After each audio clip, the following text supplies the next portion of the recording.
Welcome to Captive Audience on Wonderful Wednesday. I'm Sunny Danforth and my great co host, Don Anderson. We are back today. Hello, everybody. It's always good to hear you and see Sunny. And it's sunny, too. It is sunny today.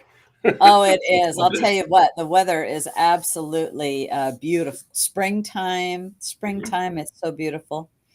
Yeah, yeah. We get these like tulips that pop up. And the thing about tulips is they're so unnaturally gorgeous. They don't even look like they're real. They're so beautiful. The sad thing is they just don't last that long, but they are No, they awesome when they pop up. don't. Yep, we have a bunch of them in front of our house. And they pop up and they just look amazing for about a month, right? Yes, yes. And there's so many varieties of them. Mhm. We have some at our house too, and they're pretty. The colors are vibrant. Yeah, it's amazing. It's amazing. Well, Don, I think we should just dive right in. And so I'm posting this story about from the Willamette Week about I thought to bring this up, not about the person or what it is, but to bring awareness to a group I never heard of, Mhm. Sunrise Movement. Yeah, I never heard of that And either. you haven't heard of them either? No. And also to bring the awareness of what is happening in public schools. So this young lady, her name is Ada Crandall. She is a Portland climate action leader, and she was arrested outside Kamala Harris's Los Angeles home. She's part of the Sunrise Movement, which is working against climate change. And I kind of thought against climate change. Are you meaning for climate change? You know, a kind of funny use of words because she's a climate activist.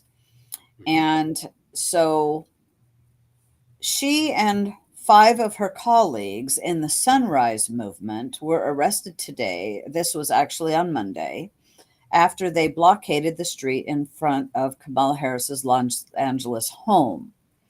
Now, the Sunrise Movement wants uh, Joe Biden to declare a climate emergency, part of taking more decisive action to combat global warming. Now, she is 18 years old, graduated from Grant High School in 2023, and is spending a year before college working full time on the Sunrise Movement, which organizes young people to fight against climate change. And she has regularly protested, this young lady, but and they were chanting outside of Kamala Harris's home.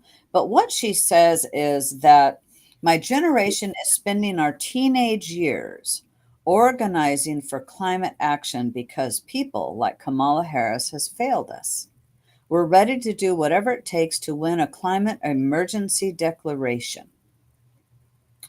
And so that's why I wanted to bring this story forward, because I feel it's the indoctrination in public school, and many people are being taught there's a climate emergency, and there is no climate emergency. Yeah, and I have no doubt that all of what you just said is true, and that's one component of it. But I think another component of it is I call it the search for meaning. So we're talking about a generation that is screaming for a search for meaning in life. This is their meaning. This is their God. This is clearly a religion, and you see this in lots of places where people are unable to articulate any rationale. Like you could talk to these same people; they could tell you anything from a scientific or technical aspect about climate change. It's simply climate change, and puts me in the spotlight. It makes me somebody. I am somebody, and they live that, and you see that. And I think that's a lot of what we see here. There's no meaning in their lives, and they grow up in families where they're not important. There's only one parent in the house, and that one parent's too busy working. They're not around, and human beings need to be really important to somebody between the age of 0 and like 12. And if you're not, then I think you become lost. And I suspect that's a lot of what we see. You look at the backgrounds of these kids who shoot up schools, they're almost all the same way. And they shoot up schools because Today, I'm somebody. It might be my last day on earth, but I'm somebody that you know who I am today. And I think that's people laying on freeways and laying in front of bridges. This gets them that attention. Well, that's a very good point. A very good point. And that very well could be. They do need to have feeling the sense of importance. And um, and It's it's kind of they it's kind of the they result of the destruction of the family. This is like that next level. This is one of the manifestations of that, I think. you could be very very well be true, Don, in what you're saying, and I think that absolutely would add a component on that. It's but then again, the children have been hearing about climate for years in their schooling, Oh, sure. and Yeah. we're seeing we've seen through in Oregon, especially on the west side, not so much on the east side, but the west side, when the teachers are, some of the students are striking, right? With the teachers and that's something that you really, in my viewpoint, and you never saw, at least I never saw where I was growing up. And so I don't know if any of our viewers have ever heard of that movement, the Sunrise movement, or not, but now you have, and it's just something to bring awareness to. Mhm. And because if we, the more we know, right? And we can do something about it. Have knowledge is power. Mhm. And yeah, but Yeah. not all is lost. I'm going to counter that with a Mhm. very good story of Portland's Grant High School. So now she had graduated, let's see, she graduated the very same school, Grant High School. Mhm. Okay, so she's a student from Grant. Now, here we have at the same time Grant High School places first in Center for Civic Education's nationwide competition on the Constitution. And I thought that is fabulous. I frankly had no idea if a high school anywhere, Mhm. well, anywhere in liberal states, blue states, Particularly are poor. are teaching anything but the Constitution. Well, that's really good. And it's easy to lose sight of how important. I mean, we kind of grew up in that. Our generation, you learned about the Constitution, but Mhm. think of it, without a Constitution, or at least without adherence to one, there's a non-adherence to law, and where there is no law, he who is most powerful is the law. And you see that in these streets where there's like no law enforcement. Whoever has the biggest stick can do whatever they want to do. So it's really important that civics be taught, and it's great to see that even in a place like Portland, um, that can happen. All is not lost. I think is Exactly, it isn't, and it's what a parent, steers their child into, you know? They could go be a climate alarmists, or they could study the Constitution. And so that is actually refreshing news, because Oregon spends so much on education, and yet we're ranked so bad. oh, it's yeah, So it's not a money problem. It clearly is not a money it's not a money problem. I mean, it'd No. be like if we could spend a fortune buying P-38 Mustangs, from the 1940s, and that's not going to help us be better at fighting the war when F-16s are flying around, right? And, Right. and it has nothing to do with money and everything to do with the caliber. Two things: the caliber of instruction and the caliber of parenting. Because I'm afraid what's happened too in this last generation. We've allowed the public schools to teach us to abdicate our job as parents. So a lot of people just throw a roof over their head, throw some food on the plate, and they think their job is done. Um, and yeah, you could get away with that when the generation that was teaching our generation had similar values, but that generation's gone.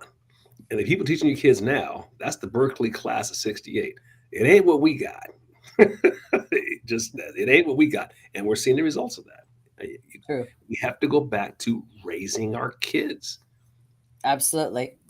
Absolutely. It's We job, do. and we've lost sight of that. Job one is to get as much stuff as you can get. That's what the media tells us. Your value, the value of your life is measured by the amount of goodies you have.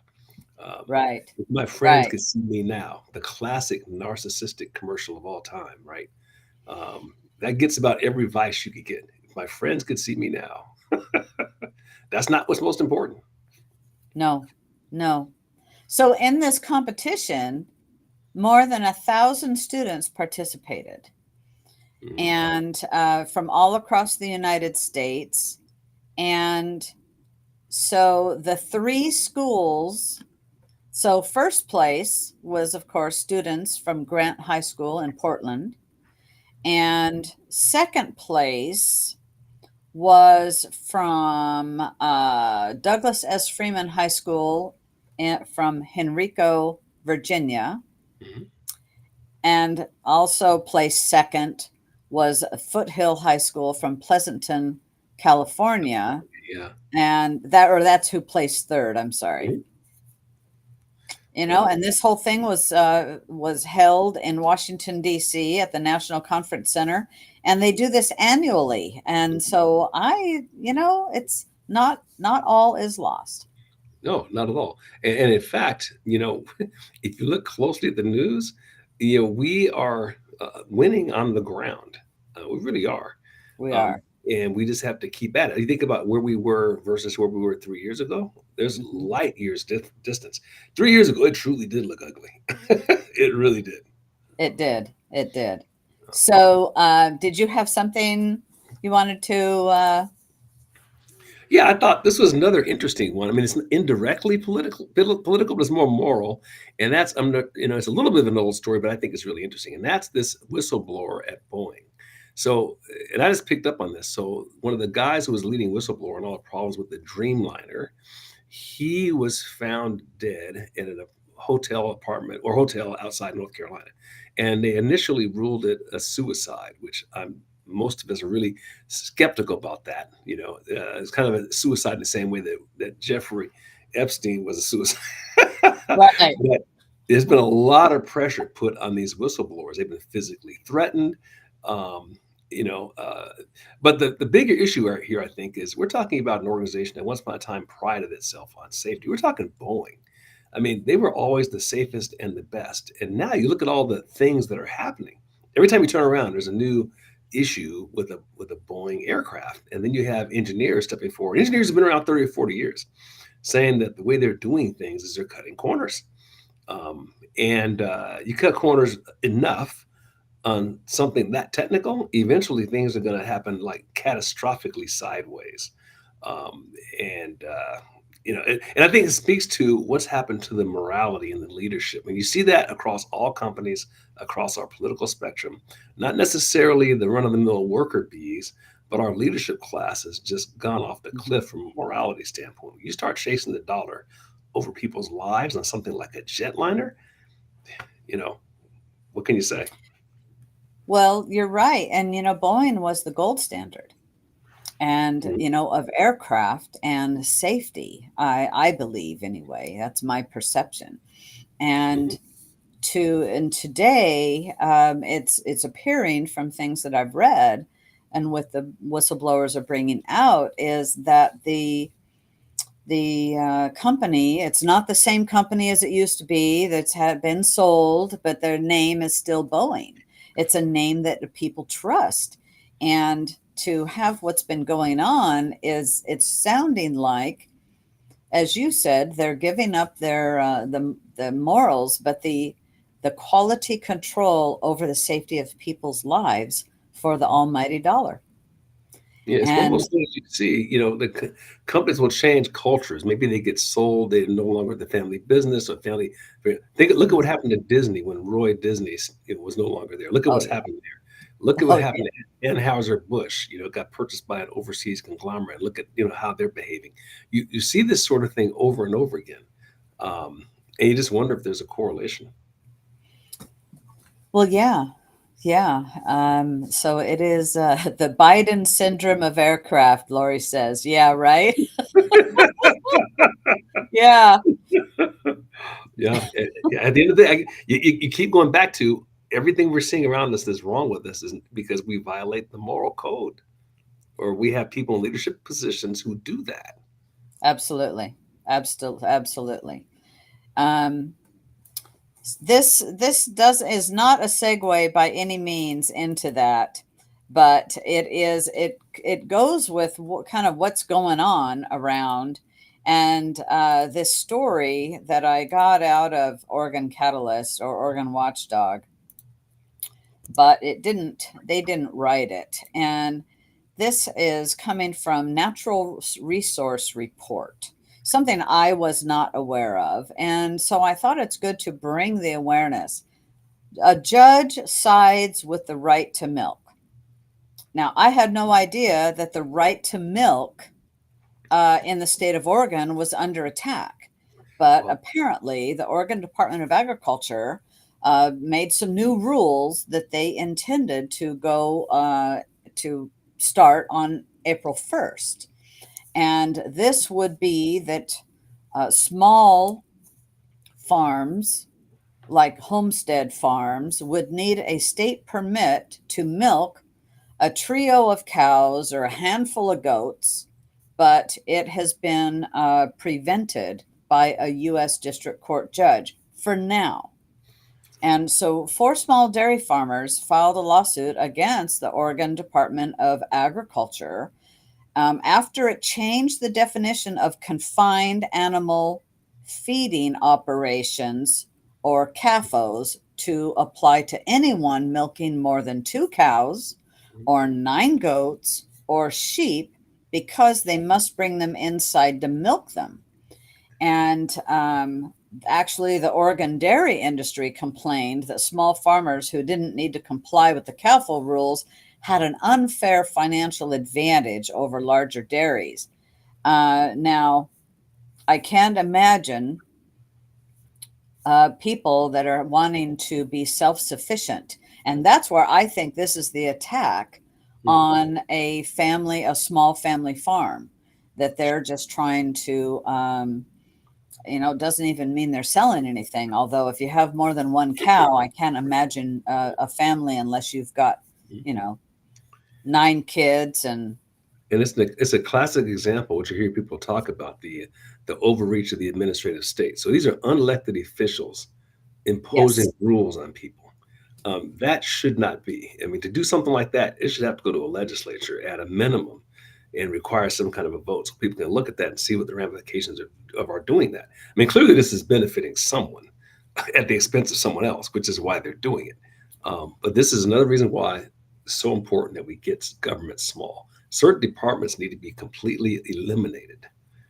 Yes, And they there's do. an Yes, why. they absolutely do. It's for sure government overreach by, it's, part of the deep state of Oregon, quite frankly, an unelected bureaucratic agency making this. But this is not just happening in Oregon. This kind of thing is happening all over the world. And in fact, I just learned yesterday that now I live right near the Washington Oregon border, Mhm, and a local a local meat processor here, I'm not going to name them, I don't want them to be attacked, but a local meat processor, I learned, was recently shut down, and it's by the state of Washington. And they said, nope, you can process meat all you want, but you cannot sell it.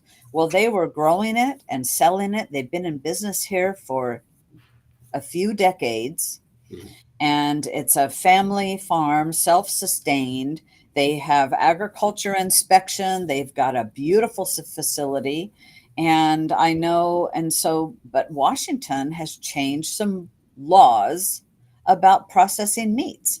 And this is to create more of a monopoly on the food supply mhm, in the United States, because they had not been fined, they hadn't done anything wrong, and actually the Department of Agri, I don't know what department it was, mhm, don't know that. They came into their business and confiscated everything they had that was for sale and said, you cannot sell anything. You can still process meats. They do wild game as well. They do fabulous with that. And so you cannot, but they are not able to, where they were growing certain product and processing it and selling it, smoking meats and making all kinds of things, right? Mhm. This is wrong. One day you're in business and the next you're not because of an unelected agency's decision to change the rules Well, without it's any it's notification. it's for our own good. Us proletarians out here should be eating more plants anyway. So we shouldn't be eating those animals. At the end of the day, that's what this is about, right? It is. So, It is. so It's shutting down the food supply mhm. and people's choices. We only have, like, I see Lori's comment there. Hello, Bill Gates working on fake meat, and and anyway, somebody called up this business and said, "Hey, I'd like to buy some whatever," and they said, "Sorry, we're not selling that whatever any longer." And then about 2 days later, another person came in from that agency to make sure they were not selling anything. And I recommended they get a hold of their state senator, their legislators, and make some noise. Otherwise, it's going to be Soil and green, Lori. Oh, I was reading today. Okay, now I have to look this up. You're making me look this up because I screenshotted it, so Uh-huh. I would know what the heck I would be able to look for. So hang on a second. Here it is. They're wanting us to have eat bugs, right? Mhm. Right. Well, cricket powder is called Akita powder, Hmm. and it's Akita flour or powder, Hmm. and it's actually Akita. I don't know if I'm saying it right. It's ACHETA, Hmm. Akita. That's what I would say. It's now included in ingredients in many foods, chips, biscuits, grains. It's known as Akita protein. And I took a screenshot of this and going, okay, because I'm a label reader. And sometimes you read things and you go, what the hell is that? Right? I'm in the grocery store and I'm Googling it up because I Hmm. want to know. And if Uh-huh. it's something I don't know, I'm not buying it. Oh, There's a lot of stuff that over the years I have given up. well, And I tell you, when you look at the obesity epidemic in the United States, for example, the food has changed in the last 50 years. It's not oh just people doing man, less work and people being lazy and all of that, or people eating too much. It's not just that. I mean, we're seeing like when I was a kid, I knew one fat kid. I knew one, right? I mean, now what 30% of kids are like obese. And that's not just because they're sitting around. It's no, the food is different. Um, the food is different. And to that point, having there's countries, ingredients in our food here in the United States that in other countries the same manufacturer makes the same product, but they have to remove certain ingredients, and mainly MSG. mhm, Dyes, MSG, I know, are not allowed in New Zealand and Australia. mhm, And, this cricket powder might not be allowed either for fear mhm, it might infect something on these islands. mhm. Um, Well, yeah, we're not an island.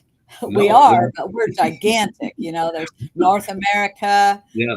Central America, South Mhm. America, huge continent. Well, yeah, you look at that food pyramid, by the way. That thing is completely built by large companies. Put that together. It has nothing to do with health, and they've changed it over the years, and we've gotten fatter as a result. I mean, only two outfits have benefited from that. That's been the pharmaceutical companies who supply you with medicines to fix the diseases caused by the food. I mean, it appears that way to me, anyway. It does appear that way, and there's more people that are on medications, more diabetics, and you can be skinny and be a diabetic. Right. It's not even a weight issue, and Mhm. um When I was staying for several months in American Samoa, we would hear the ambulance go by every morning. There's only one road around the island, Right. and Mhm. around the island, and they didn't have roads that traverse the whole thing. And one day we were at the doctor's office and asked, "What's with all the ambulances?" He goes, "Oh, those are people that are going into dialysis every day." Unbelievable. Yeah. And it is, and it has to do with the diet, because when they were eating their local food Yeah. without sugary drinks, Mhm. and processed foods and bags of chips and things like that, there was not a health issue. And it really is, so many Yeah. things are diet related. Yeah, I tell you, I'm gradually kind of coming to the conclusion. Forget all the fancy diets, because all these people are trying to sell you something, right? But if you can eat stuff as close to its natural state, it doesn't matter whether it's meat, doesn't matter whether it's vegetables, whatever. But if it's like not man processed, Yeah. it's probably going to be good for you. I know people who eat nothing but meat, and they do great. For example, and I know people who are nothing vegetarians, and they do great too. But what they have in common is they don't eat processed stuff. Um, Yeah, I'll tell you, that's a big key. That's a big key. And so it's, anyway, wanted to bring up this whole cow thing and what they're doing to small farms here. And like, I've got a friend right now that is just they have been teaching for the last 5 years, mhm, teaching themselves how to butcher their own meat, how to grow it, mhm, process it, and all of that. And they are all, I'm gonna guess, all the meat that they consume is from their own hand. mhm, And sadly, they've just packed up and sold their place and bought a place in Kentucky. And mhm, they bought a place, a homestead, and they said, we're done here because of that.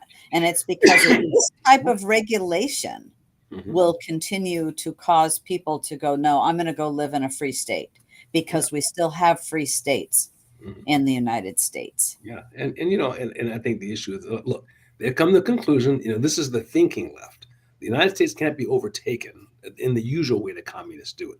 That is with weapons, because the Hmm. country is armed to the gills, right? So how can we do it? Well, we can just take over the food supply, for example. Take over your ability to move around. This is the attack on energy via the climate movement, right? Uh, Tolling roads and freeways and refusing to build them, taking away your car so you can be dependent on an electric car. Let's Hmm. create the 15-minute cities. We can inability to move around. So there's all these attacks coming from all these different places, because we can't be beaten conventionally. Um, and it's brilliant. It's what Lenin did to take over the Soviet Union, except more sophisticated. All he had to do was control the telegraphs and the railroads, because that was the level of sophistication you had back then. He did that, and he won brilliantly, with a small number of people. A lot of people don't realize this. Russia was on the brink of having a Congress and a representative government similar to us.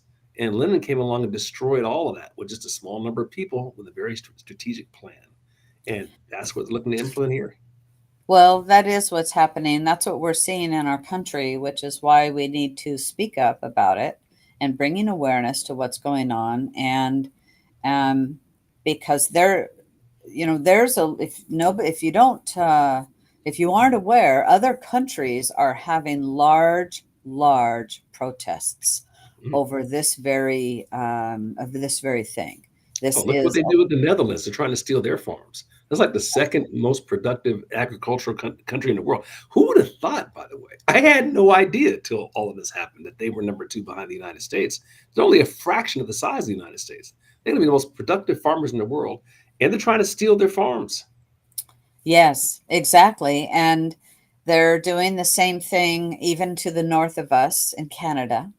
Mhm, There's a lot going on, and it's just bringing awareness. mhm, So what's bringing the awareness, this cartoon I am going to, it's an article from Taxpayer Association of Oregon Watchdog, but it really speaks kind of to what is going on and what we've just been talking about. That has a cartoon that explains Oregon high tax insanity loop. So we've got 10 new taxes cause mass Portland business exodus. Then the city doles out $250,000 vouchers to bribe them to come back. Then we have environmental laws cause manufacturing decline. And you can say, oh, geez, the poor people that have three cows, they can't do that any longer. That's an environmental law, even though it's coming from the Department of Agriculture. But then the politicians dole out millions to bribe them to come back. And so Portland businesses suffered 10 new tax increases since 2018. And the most egregious is the cat tax, a tax after you have sold, but you have to pay the tax based on what you have sold. If it's over $1 million worth of business in the state of Oregon, it's not on what your income was off of that. And that is one of the most egregious taxes that I can think of. And so businesses fled Portland. Portland then began to offer this $250,000 tax credits for businesses to locate in Portland, right? Yeah, it's like yeah, no business is going to like look at they're going to look at that and see the track record of what's happened, over the last 3 or 4 years. They've done decades long damage to themselves. I mean, the only way that you could possibly look to locate a business in Portland is when you go back to having a two-party state. It's been a one-party state for the last 30 years, and we're seeing the result of this. One-party states, wherever they happen, whether the African continent, the European continent, Asian continent, North America, or individual cities and states, give you this kind of disaster. And all you have to do is look across the landscape of the country and look at the cities that are dominated by one party. And what do you see? You see Portland, you see LA, you see San Francisco, Baltimore, St. Louis, Detroit. You just go down the list. These places are like disasters. And unfortunately, they don't change until they've been hit hard enough. No amount of logic will break through that because these people are impervious to reason. So they have to experience pain. Now, as bad as this sounds, it's kind of good that the pain threshold is being reached at places like New York City, for example. People on the street, they don't get why they're in this agony, but they know who did it to them. And that's a positive for the rest of us. That's very, very true. So just a couple of things quickly. We're on a little bit of a time constraint today. So I wanted to bring up just a couple of things. I saw this article in the Willamette Week that quarterly fundraising numbers in the 5th Congressional District show incumbent Lori Chavez DeRemer outraising Democrats. But let me tell you, it's not by much. Now, it's good she's outraising them because we want to keep the seat in the House. And so I'm pointing this out because she, will win the primary, but she needs a lot of money to beat Janelle Bynum out of Happy Valley, who's a Democrat in the House. So I wanted to bring this to your attention. I'm glad she's, got $608,000 in the first 3 months of this year. But it's going to take a lot of money because it takes ads to hold this seat. That's a great point. And we want to hold this seat, which is going to help the House. It's the first time that we've had another Republican congressman in at least 30 years. I don't hold me on the number, but I know it's a long time because when we have Cliff Bentz, he was elected for the open seat that Greg Walden had. And Greg Walden said, after Lori Chavez DeRemer got elected, he said, I wish I would have had company. It was pretty lonely, being the only Oregon representative congressman there. And so I'm telling you, we need to help her financially. Okay. It's all about politics and elections.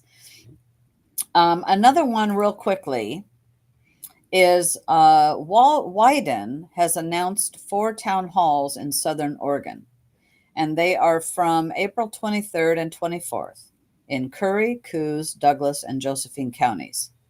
Attend them. Well, attend them. I give him credit. Google this up. Yeah, at least he has the courage to go to places that don't think like him. I don't know if he's going to listen to them, but yeah. He won't, but he needs to hear from the people. Hmm.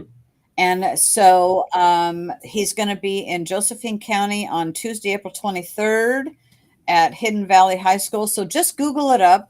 I'll put the link here to that Hmm. article. Let me quickly do that. Put the link in there because he needs to hear from his conservative constituents. It Hmm. it's put the pressure on him. Right.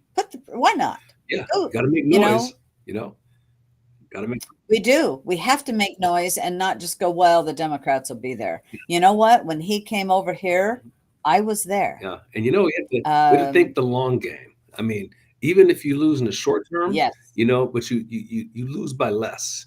That's how you win the game. It's kind of like, gosh, I can't remember the guy, uh, that ran for president in Arizona, Goldberg, I think it was, out of Arizona, and yeah, he lost, but he set the stage for Ronald Reagan 15 years later, right? So we have to think like that because that's how the Democrats. They're very patient. They've been working for 40 years to get to this point, and we're just now waking up to the fact that they've been at war for 40 years. Yeah. So we Yeah, got it 40 is years the to long go. game. And some more good news is Florida Governor DeSantis signs an anti-communist education bill into law. And he says we're going to tell the truth about the evils of communism. That's Hooray! awesome. Yeah, that's Hooray! awesome. And being there's a lot of Cubans in South Florida, let me tell you, they know all Oh, they about it. know. They know They all know what about we're it. in And that's for. why they're, yeah. And then Louisiana legislators have passed a bill banning discussion of sexual orientation and critical race theory.